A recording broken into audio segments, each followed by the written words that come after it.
Welcome or welcome back to Nana's Cookery. If you're a return visit, thank you for your interest in my videos, and if you're a newcomer, thank you for watching. My grandchildren got me into this. They enjoy filming as much as they do eating. So we're sharing some recipes with you and some techniques. I'm an ordinary cook just like you. There's no little man behind here bringing up extra things. I have to cook, clean up, do just the same as you would do in your kitchen. Today we're going to do a chocolate banana cake, which came about. I was going to a picnic at my daughter's, and as is pretty common, I was going to take dessert. And I had some really ripe bananas. So I went on the internet and I found this chocolate banana cake, which I made and have made frequently since because I really liked it. It's from the Joy of Baking. We're going to start with a 13x9 greased or sprayed cake pan. I like to line it if I'm going to turn the cake out, and that means when it's done, if I'm going to put it up on a rack to cool, I like to put parchment paper on the bottom, and you can buy parchment paper anywhere. But just put the parchment paper then in the greased pan, and when you turn it out, the cake usually comes out easier because of that, and then you just pull the parchment off. So we're going to start right now, and I'm going to tell you what goes in together for the first thing, and that would be 2 cups of sugar, which I have measured out. And then the 1 3/4 cups of flour, which I measured out. And then the cocoa. And be sure you knock it to get that out. And I already put in a little cup the salt, the baking soda, and the baking powder. So I'm going to put that all in there, and then I'm going to whisk it. Whisks are good for a lot of things, different sizes. You've heard me say before, don't go crazy with buying a lot of stuff you may never use, but multiple measuring cups, spoons, whisks, different size bowls, these things will all come in handy. I mean, you'll use them a lot, and particularly with a cup. Who wants to keep washing the same cup 3-4 times during a recipe?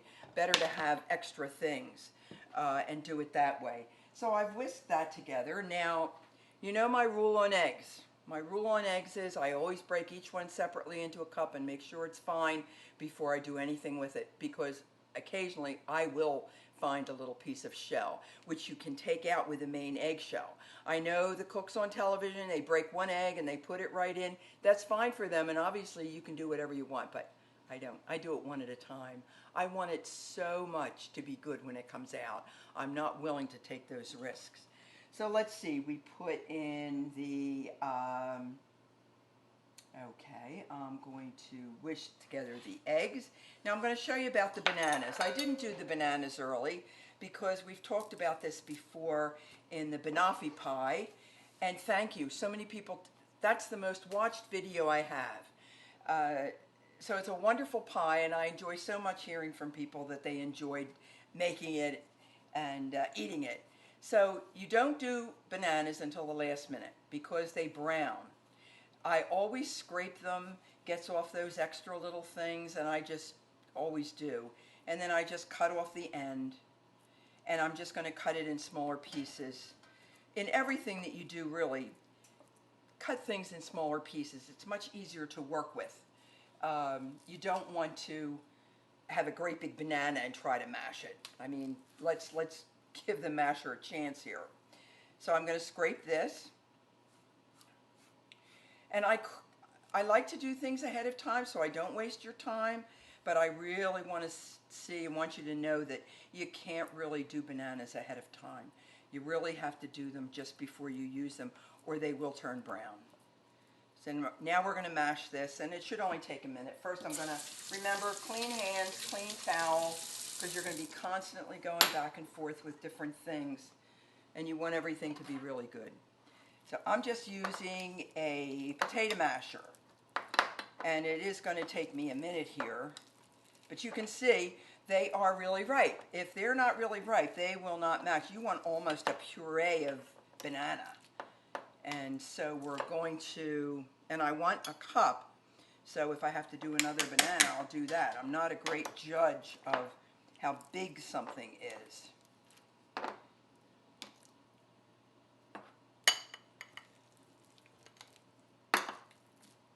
Probably could have have done this in my processor too. I have not, but I would imagine that would make short work of it actually, because yeah, I would think that that would make very short work of it. But as you can see, this is really nice and soft. And what it does in the cake is it just makes it very moist. It's like when you put, like carrot cake. I'll do that another time. Make a wonderful carrot cake. When I say I make anything wonderful, it's not because I make it. It's because it's just a wonderful recipe. And so we're going to put the bananas in with the eggs. We're going to put half a cup of oil. Okay, and the water, there was half a cup of warm water. And I warmed that in the microwave.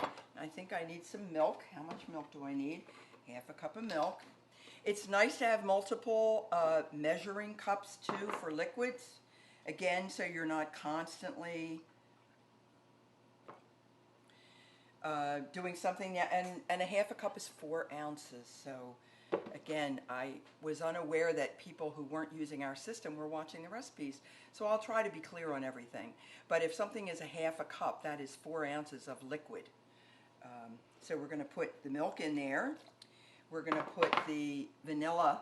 And again, I have an interesting little set of spoons here because they're the odd sizes.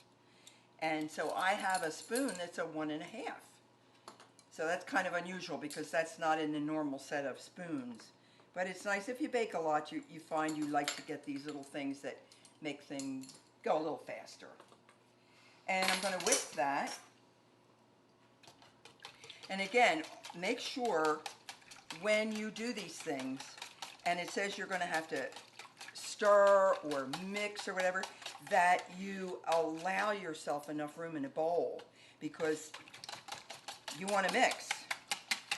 And so you want that to be able to move around and not come out of the bowl.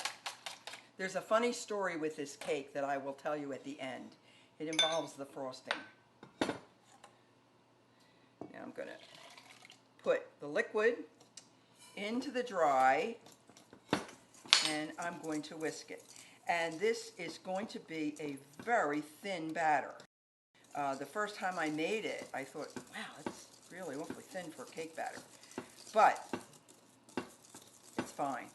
And we're going to pour it into our prepared pan. We're going to cook it at 350. I think sometimes I've neglected to give the temperature. In almost all baked goods, unless it's different, an oddity, it's almost always 350.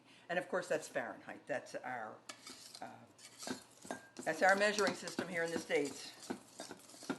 So I'm going to pour this into the 13x9 pan, and we're going to bake it for, let's see, about 35 to 45 minutes. It says until a toothpick, or I use a large paper clip that I've straightened. It tells you that it's done, and usually you can press a cake in the middle and it will come back and you know that it's done. We're pouring the batter into the cake pan, and as you can see, it is really it's a thin batter. But that is fine. That's the way it's supposed to be. Just get all the little goodies out there. When my children were young, everybody wanted to lick the bowl. Now people are so worried about raw eggs that maybe they don't do it. So I'm not going to say do it. But I won't say I don't do it either. And we're going to put this in the oven. Cake is cooled. It's still on a rack. If I were going to take it on a picnic or something, I probably would have cooked it in the pan and left it in the pan, and I wouldn't have used parchment paper then. This one, I'm just going to leave it on the rack right now and frost it. I don't make a whole lot of frosted cakes because my husband doesn't like frosting. This frosting is very simple and it's not overly sweet.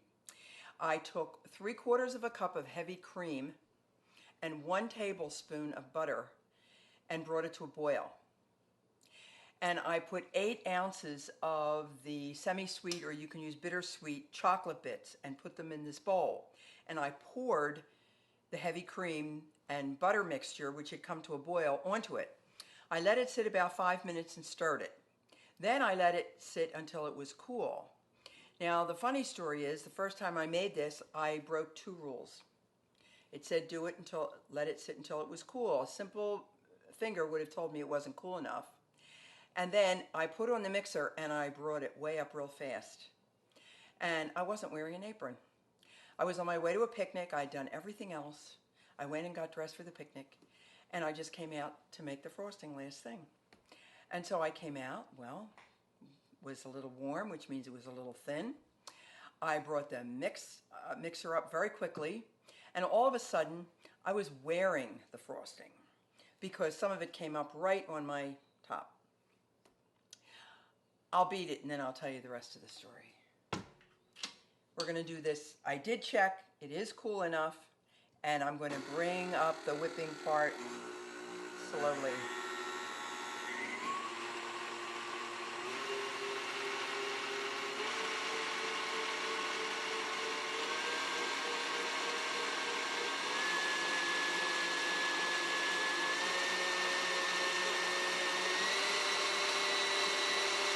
I use the wire whip just like you would when you're beating egg whites or whipped cream. And now we're just going to let it rip.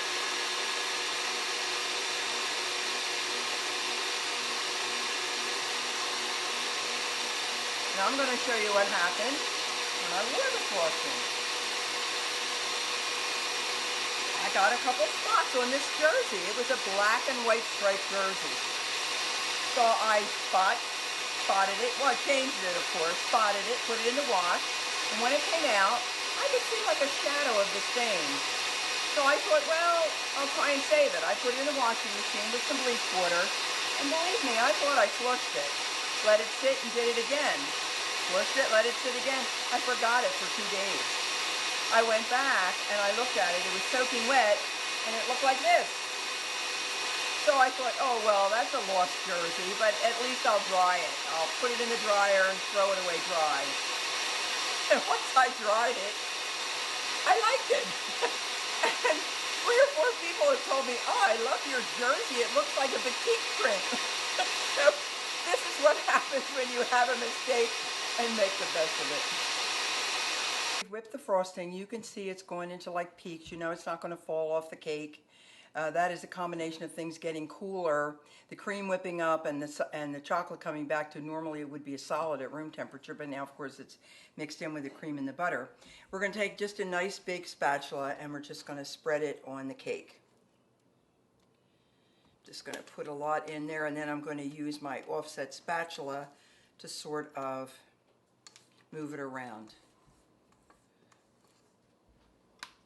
We're almost done. It's kind of an easy cake. I think you'll enjoy it. Nice cake to take on a picnic. Cut it into nice little squares. Just frost the top. I certainly, on a cake like this, I never frost the sides or anything. Just do the top. And of course, it would have been nice if it was on a serving plate. We're just going to have it here at home. I'm not taking it anywhere, so I'm just getting it ready for us all to have a nice big piece of chocolate cake. And that banana just gives it that little extra flavor that's just really good, and it certainly keeps it very moist. It's a lovely moist cake.